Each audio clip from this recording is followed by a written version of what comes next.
Eux, ils marchent par la foi et non par la vue. Mais moi, je vous conseille vivement de marcher par la connaissance scientifique et historique, notamment celle de nos ancêtres kémites, par les cinq sens et par l'intelligence. Otep, vive l'Afrique éternelle et que Dieu vous bénisse. Abou Abia.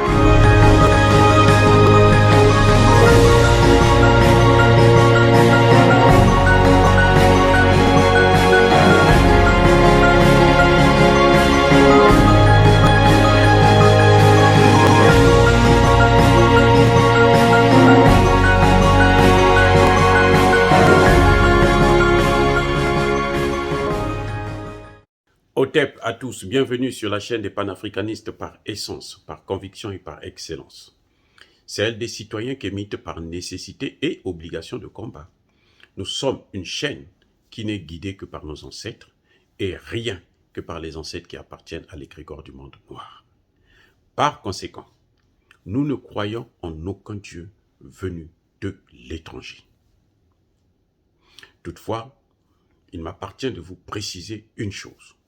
Cette vidéo n'est aucunement faite pour inciter à la violence ou à la haine. Nous menons un combat politique, géopolitique et géostratégique contre l'impérialisme, le colonialisme, le néocolonialisme et l'endocolonat. Il s'agit pour nous de lutter en faveur de la souveraineté, de la dignité et de l'unité africaine. Et c'est ça, le panafricanisme. Ceci dit, aujourd'hui, je veux vous parler, en tout cas, essayer de faire une analyse comparative entre le général de Gaulle, un héros français, et le président de colonel Assimi Goïta, un panafricaniste, un héros africain. Le général de Gaulle, comme le nom l'indique, général, Joseph Marie de Gaulle, est un militaire. Le colonel Assimi Goïta est aussi un militaire. Les deux sont venus au pouvoir dans des circonstances particulières, mais plutôt similaires. Le général de Gaulle vient au pouvoir, la France est en guerre, la France est occupée par les nazis, par l'Allemagne, les Allemands. Pas par des Africains, hein. Attention, ce n'est pas les Africains. La France est occupée par les Allemands. Assimi Goïta vient au pouvoir, malheureusement pour lui, le Mali est occupé par la France et les djihadistes. Pourquoi je dis par la France et les djihadistes? Parce que lorsque les Français sont venus, les djihadistes n'occupaient même pas 5% du territoire. L'accord que le Mali avait signé avec la France, c'était un accord qui demandait à la France d'aider les militaires maliens dans le cadre du renseignement et de l'appui aérien. Comme par hasard, les Français sont venus avec des soldats au sol. Ça, ce n'était pas prévu dans le contrat. Il faut le savoir déjà. C'est pour ça d'ailleurs que le gouvernement de Choguel demande à ce qu'on puisse réviser cet accord. Le général de Gaulle a fait un coup d'État. Vous comprenez? Le général de Gaulle a fait un coup d'État. Le premier, enfin, pas un coup d'État, plusieurs coups d'État. Il n'a fait que faire des coups d'État. C'est pour ça que François Mitterrand, le président français, l'ancien président français, a écrit un livre qu'il a intitulé « Le coup d'État permanent ». Et il parlait du général de Gaulle. Il voulait expliquer que le général de Gaulle ne fait que faire des coups d'État. Assimi Goïta a fait 2 coups d'État. Et Emmanuel Macron se plaint pour dire que non, il a fait un coup d'État dans un autre coup d'État. Mais le général de Gaulle a fait un coup d'État dans un coup d'État, dans un autre coup d'État, dans un autre coup d'État, jusqu'en 1958, lorsqu'il a créé la 5e République. Et l'année suivante, il a été élu président pour la première fois. Le général de Gaulle a pris le pouvoir en 1940. Son appel du 18 juin 1940, où il décide de combattre le nazisme plutôt, en tant que France libre. Je vous dis pourquoi il a fait un coup d'État. Parce qu'il y avait un gouvernement en place, démocratiquement élu. Le gouvernement d'un maréchal, le maréchal Pétain, qui était président. Et le gouvernement de Vichy. Lui, il déclare que nous, on continue le combat alors que le maréchal Pétain a accepté la défaite pour protéger, soi-disant, pour protéger les Français. Je pense que vous me suivez très bien. Ce n'est pas quelque chose... Ça, c'est l'histoire française. Ce n'est pas l'histoire des Africains. Parce que de toutes les façons, nous, on n'a pas l'histoire selon Nicolas Sarkozy. Il a dit au Sénégal, devant un parterre de chefs d'État africains et de chercheurs, que l'Afrique n'est jamais rentrée dans l'histoire. Donc, supposons que l'Afrique n'est jamais rentrée dans l'histoire comme il le dit. Ce n'est pas ce que moi je pense. Du tout, je pense. Alors, c'est vraiment l'opposé. Mais supposons que lui, il a raison. L'Afrique n'est jamais... Donc, parlons de leur histoire. Notre histoire à nous, là, ça commence avec Assimi Goïta. Alors, quand il fait cette déclaration-là, en 1940, c'est un coup d'État. Puis c'est un gouvernement qui est là, qui a capitulé. Pourquoi lui va venir dire non, on continue la guerre? Il est qui? C'est un coup d'État. Et c'est là qu'il a pris le pouvoir, puisqu'ils ont fait la guerre jusqu'en 1945. Et c'était lui le meneur des troupes. C'est lui qui a dirigé tout, qui a dirigé le pays. Quand il est sorti, il est resté président. Maintenant, comptez, de 1940 à 1958, ça fait combien d'années? Je n'ai pas de calculatrice. Vous calculez. Si je ne me trompe pas, je pense que ça fait 18 ans. Et je veux vous dire, après la guerre, là, en 1945, là, il y a eu d'autres présidents élus, tels que le président Coty, René Coty. Mais c'était lui qui était toujours, qui tenait les manettes du pays. C'était lui qui gérait. C'était lui qui était... Il a même été Premier ministre, chef de gouvernement de René Coty. Avant de l'évincer. Eh oui. Vous voyez, ça dit que Mitterrand avait raison de parler de coup d'État permanent. Qui ne faisait que ça. Pendant au moins 18 ans. Puisqu'il a quitté la politique en 69. Donc 10 ans après. Donc il a passé près de 30 ans. Il n'y avait que lui qui régnait sur l'échiquier politique français. C'est-à-dire que il n'a fait que faire... C'est un putschiste et il était illégal, illégitime et irresponsable.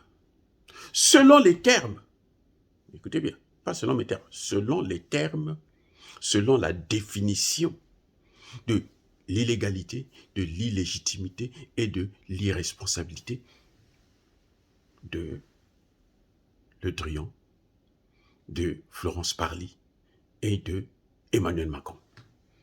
Si on prend les termes, on utilise les termes d'Emmanuel Macron et de ces deux ministres-là que je venais de citer, ou même, je peux même généraliser ça au niveau de la classe politique française, parce que là nous sommes en période électorale, tous, ils sont sûrs, ils utilisent les mêmes mots, les mêmes termes. On l'a vu, la rage qu'il y a eu quand l'ambassadeur français a été expulsé du Mali. Et ils ont tous utilisé les mêmes termes. Bref, il était illégitime parce qu'il a fait un coup d'État depuis 1900, enfin plusieurs coups d'État, depuis 1940 jusqu'à 1958. Il n'a fait qu'être illégitime. Puisqu'il n'a pas été élu démocratiquement, alors il a été illégal. Il était illégal tout le temps. Illégal. Un président illégal. Un putiste, non, président c'est trop dit. Un putiste illégal. Vous voyez. Et Assimi Goïta, c'est la même chose à peu près. Assimi Goïta a été vice-président. Mais c'est lui qui tenait les manettes. Il a été vice-président de Bandao, qui avait pour chef de gouvernement Mokhtar Ouane. Mais c'est lui qui tenait les manettes. Le général de Gaulle, il a fait exactement... Donc Assimi Goïta, en fait, je crois qu'il avait bien lu l'histoire de Gaulle. Il a fait exactement ce que de Gaulle a fait. La plus grande différence, c'est que Assimi Goïta demande 5 ans seulement, là où le général de Gaulle a passé 18 ans.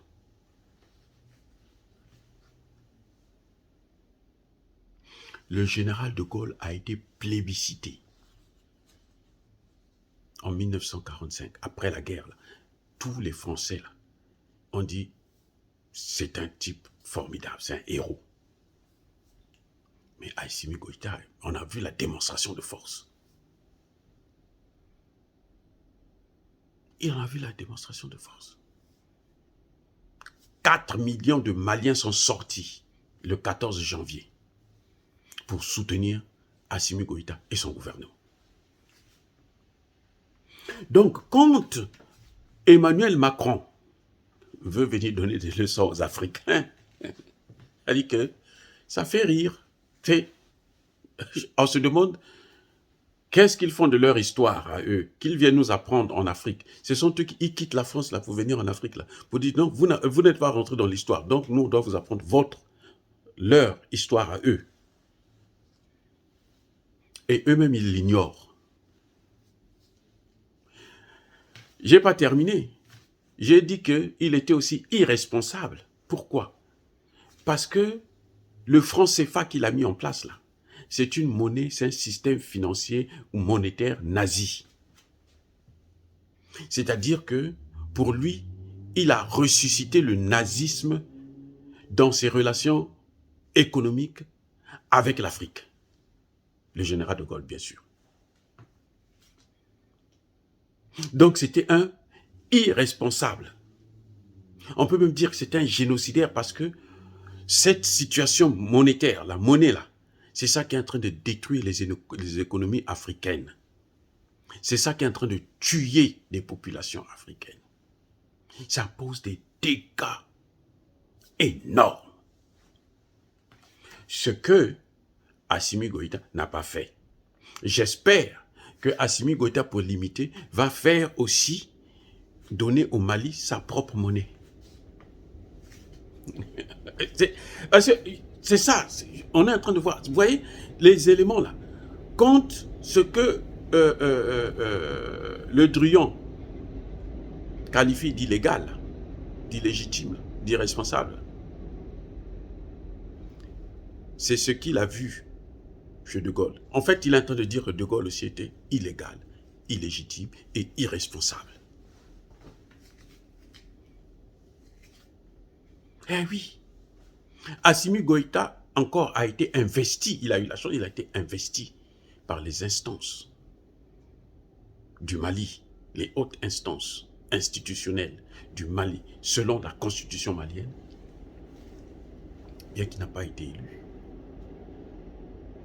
Donc on ne pouvait pas dire qu'il est illégal. Si on dit qu'il est illégal, donc le général de Gaulle a été illégal. Assimi Goïta n'a fait que 2 coups d'État. Le général de Gaulle a fait des coups d'État en permanence pendant 18 ans. Jusqu'en 69. Et c'est après là, en 69, après là, qu'il va être vomi par la population. C'est là qu'il va démissionner. Et l'année qui suivait, eh bien, il est mort. Bien-aimés frères et sœurs, je vous fais ça, je vous dis ça, ce n'est pas pour vous demander à avoir la haine contre les Français, contre les Blancs, non. Ou encore faire la violence, non, non, non, non, non, non. Vous devez connaître l'histoire, que eux, ils sont venus nous apprendre en Afrique, et qu'ils semblent ignorer, qu'ils semblent cachés, alors que ce que Assimi Goïta est en train de faire là, c'est pratiquement, c'est la même chose. Sauf que Assimi Goïta est un État souverain. Et la grande différence, c'est que le Assimi Goïta, son pays est occupé par la France. Puisque c'est la France qui a créé Barkhane. Ce n'est pas le Mali et la France, non. Le Mali avait signé des accords pour Serval. Après, ils ont créé Barkhane. Ils ont imposé Barkhane aux Maliens. Et ils ont créé Takuba. Takuba, là, ce sont les Français qui sont allés prendre des Européens qui disent « Venez, le gâteau est si grand. Nous, on a mangé, on est fatigué, et encore beaucoup, on peut se le partager. Venez, on va continuer à faire la fête. » Takuba, c'est ça. Takuba n'est pas venu pour, ne vient pas pour sauver le Mali. Non. Et ils ont déjà pris 80%. Ils disent les 20% là, on va se le partager. Entre eux les Européens. C'est pour ça que c'est le Drian qui demande, avec Emmanuel Macron bien sûr, qui demande aux Danois de venir s'installer au Mali.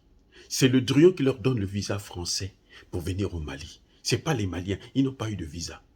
Ce sont des sans-papiers qui sont venus là-bas. C'est pour ça qu'ils ont été expulsés. Ah oui, voilà la différence.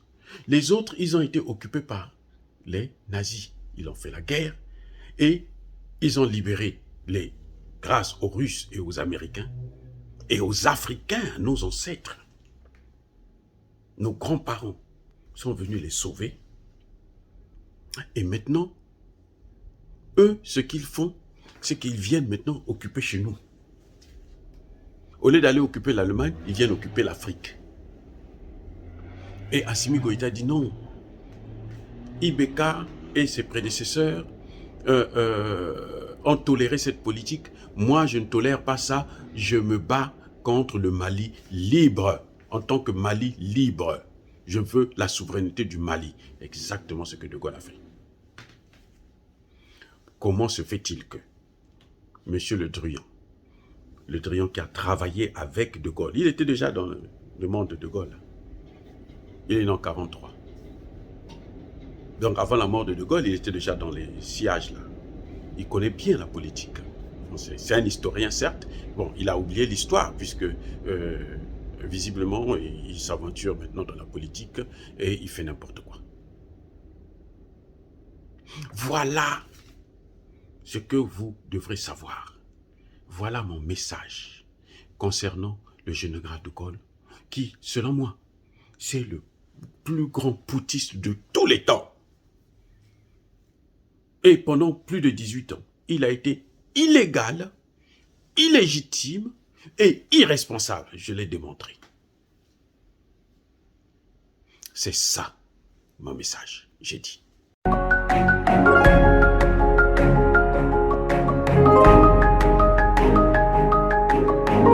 Otep, bien-aimés frères et sœurs, vous connaîtrez la vérité et la vérité vous affranchira. Ça, c'est pas moi qui le dis, c'est la Bible qui le dit. Mais moi, je vous dis mieux. Vous connaîtrez la vérité historique, notamment celle de vos ancêtres kémites, et vous aurez une vision globale de ce que c'est que la vraie souveraineté politique. J'ajoute, vous reviendrez à la spiritualité africaine ancestrale et vous comprendrez les enjeux de l'indépendance économique. Et pour terminer, vous accepterez votre identité culturelle kémite et vous obtiendrez deux choses. La première, c'est la paix. La seconde, c'est le développement, à une condition. L'unité de toute l'Afrique noire, l'unité de tous les Noirs du monde entier.